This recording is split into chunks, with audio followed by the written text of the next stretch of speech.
दोस्तों ancient Indian history का ये हमारा 7th एपिसोड होने जा रहा है और आज के इस एपिसोड में हम कंटिन्यूएशन कर रहे हैं MCQs on ancient history of Jammu and Kashmir. ठीक है, इससे पहले भी जितने भी हमने 6 एपिसोड करे हैं MCQs बेस्ड, तो वो सारे PDFs हमारे Telegram channel the exam counsellor पे आपको मिल जाएंगे। आप वहाँ से वो डाउनलोड कर सकते हैं। आपकी स्क्रीन पे देखिए, ये PDF मैंने अपने टेलीग्राम चैनल पे जो है वो शेयर कर दी है। तो बगैर किसी देरी के सीधा स्टार्ट करते हैं। लेकिन उससे पहले मैं आपको बता दूं, अगर आप इस चैनल पे पहली बार आए तो चैनल को एक बार सब्सक्राइब कर दीजिए। सब्सक्राइब करने के साथ साथ दोस्तों टेलीग्राम चैनल बिल्कुल भी ज्वाइन करना ना भूलें। तो सीधा स्टार्ट करते हैं। अब आज की इस वीडियो में हम करते हैं दोस्तों, हम हिंदू डायनास्टीज़ को कवर करने जा रहे हैं। ठीक है, आज के इस एपिसोड में हम कवर कर रहे हैं द हिंदू डायनेस्टीज़ जो 18 से लेकर 8वीं से लेकर 12वीं सदी के बीच में थे। पहला क्या है, हिंदू डायनेस्टी का कौन सा रूलर है? पहला है उत्पाला डायनेस्टी। इससे पहले भी एक डायनेस्टी पे हमने MCQs किए, लेकिन उसके बाद का ये हमारा कंटिन्यूएशन है। तो उत्पाला डायनेस्टी, अब देखिए उत्पाला डायनेस्टी को किसने, मतलब फाउंडर कौन थे उत्पाला डायनेस्टी के जम्मू एंड कश्मीर में? इसके 4 ऑप्शन हैं। 4 इस ऑप्शन में अविंतावरम वर्मान है, लल्लादिता मुक्तापीड़ा है, दुर्लभवंदना है, उसके अलावा रणद्वितीय है। तो इसका आंसर है, यहाँ पे आप देख सकते हैं आपकी स्क्रीन पे, दुर्लभवधरहाना। ठीक है, तो उन्होंने उत्पाला डायनेस्टी को फाउंड किया था, वो फाउंडर थे। उन्होंने एक बहुत बड़ा पॉलिटिकल सिग्निफिकेंट शिफ्ट दिया था, पॉलिटिकल लैंडस्केप जो हमारा जम्मू कश्मीर का था उस पर, और 8वीं सदी में उन्होंने इस रूल किया। अब देखिए उसके अलावा दोस्तों उसके बाद लल्लादिता मुक्तापीड़ा के बारे में, हालांकि मैंने आपको पिछले MCQs में भी बताया कि वो एक मोस्ट प्रोमिनेंट रूलर थे उत्पाला डायनेस्टी के कश्मीर में।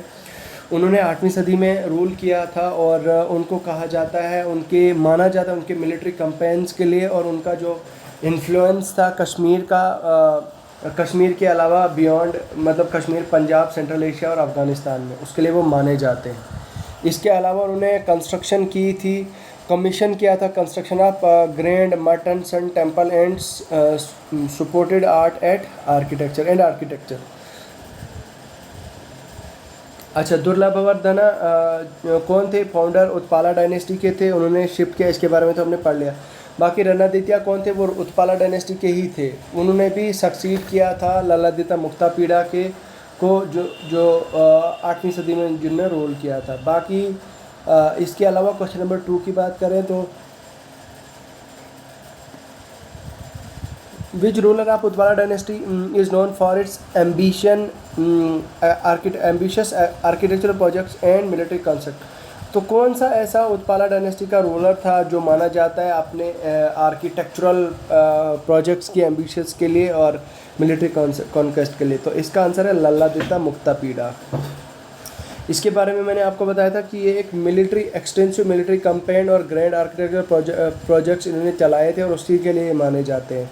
उसके अलावा जयापीड़ा की बात करें तो जयापीड़ा भी उत्पाला डायनेस्टी के रूलर थे, उन्होंने रूल किया था 8वीं सदी में, और वो माने जाते हैं उनकी पैट्रोनेज के लिए हिंदू और बुद्धिस्ट रिलीजन्स के लिए। ठीक है, उसके अलावा दोस्तों उन्होंने कंस्ट्रक्शन ऑफ टेम्पल एंड मोनास्ट्रीज़ पे काफ़ी ज़्यादा जोर दिया था। बाकी दिद्दा एक पावरफुल क्वीन थी जिन्होंने रूल किया कश्मीर में 10वीं और लेट 10वीं और 11वीं सदी में। वो किसी स्पेसिफिक डायनेस्टी से बिलोंग नहीं करती थी, लेकिन उन्होंने अपना एक सिग्निफिकेंट रोल प्ले किया अपने टाइम पे। उनको करेक्टराइज किया जाता है पॉलिटिकल स्टेबिलिटी और कल्चरल फ्लोरिश कराने के लिए। वो मानी जाती थी एडमिनिस्ट्रेटिव एक्यूमेन और इफेक्टिव रूल के लिए। क्वेश्चन नंबर 3 की तरफ आगे बढ़ते हैं। The famous Martand sun temple was considered commissioned by which Utpala ruler. तो अभी हमने इसके बारे में क्या आंसर किया, इसका जो कमीशन किया था लल्लादिता मुक्तापीड़ा ने। ठीक है, question number 4, which neighbouring territories of Lalitaditya Muktapida extend his rule over during his reign. तो कौन से रीजन में? अभी इसका मैंने आपको क्या बताया, इसका आंसर मैंने आपको ऑलरेडी बताया कि इसका आंसर है पंजाब एंड अफ़गानिस्तान। लल्लादिता मुक्तापीड़ा ने अपना जो रूल है उसको एक्सटेंड किया था प्रेजेंट डे जो पंजाब है और अफ़गानिस्तान में बहुत सारे मिलिट्री कैंपेन्स के थ्रू। ठीक है, उसके अलावा क्वेश्चन नंबर 5 है कि which Lalitaditya Muktapida rule is often considered golden age of cultural and artistic growth in Kashmir. तो भाई बिल्कुल ये साथ सही बात है कि ललादेता मुक्तापीड़ा के रोल को क्या कहा जाता है, golden age of cultural and artistic role. ठीक है, तो ये उसके बाद नेक्स्ट है question number 6, which Utpala ruler is believe to have patronise the construction of temples and promoted both Hinduism and Buddhism. तो भाई कौन से ऐसे उत्पाला रूलर को माना जाता है जिन्होंने पैटर्नाइज किया था कंस्ट्रक्शन ऑफ टेम्पल्स को, और अभी मैंने इसके बारे में क्या बताया आपको, जायापीड़ा को माना जाता है उनकी रिलीजियस इंस्टीट्यूशन के लिए, हिंदू और बुद्धिस्ट मोनेस्ट्रीज़ के लिए। ठीक है, उसके बाद what was the significance of Utpala dynasty rule in Kashmir history. तो इसका क्या सिग्निफिकेंस था भाई, इसका सिग्निफिकेंस था कि it brought the political stability and cultural advancement. ठीक है, उत्पाला डायनेस्टी में पॉलिटिकल स्टेबिलिटी लाई थी और कल्चरल एडवांसमेंट लाई थी। उसके अलावा दोस्तों it mark the beginning of Muslim rule. इसका ये जो उत्पाला डायनेस्टीज रूल था, इट मार्क, ये आप देखिए ये इसका आंसर नहीं है, ये है मुस्लिम रूल इन कश्मीर। ये है किसके साथ, शाहमीर डायनेस्टी के साथ। हालांकि शाहमीर डायनेस्टी पे मैंने ऑलरेडी कुछ MCQs डिस्कस किए हैं, लेकिन शाहमीर डायनेस्टी के बारे में ये बताया जाता है कि भाई वो माने जाते हैं जो कश्मीर में मुस्लिम रूल आया था वो शाहमीर के ही दौर में आया था। उसके बाद कौन थे ऐसे जिन्होंने बुद्धिज़्म को इस्टेब्लिश किया था, यहाँ पे आप देख सकते हैं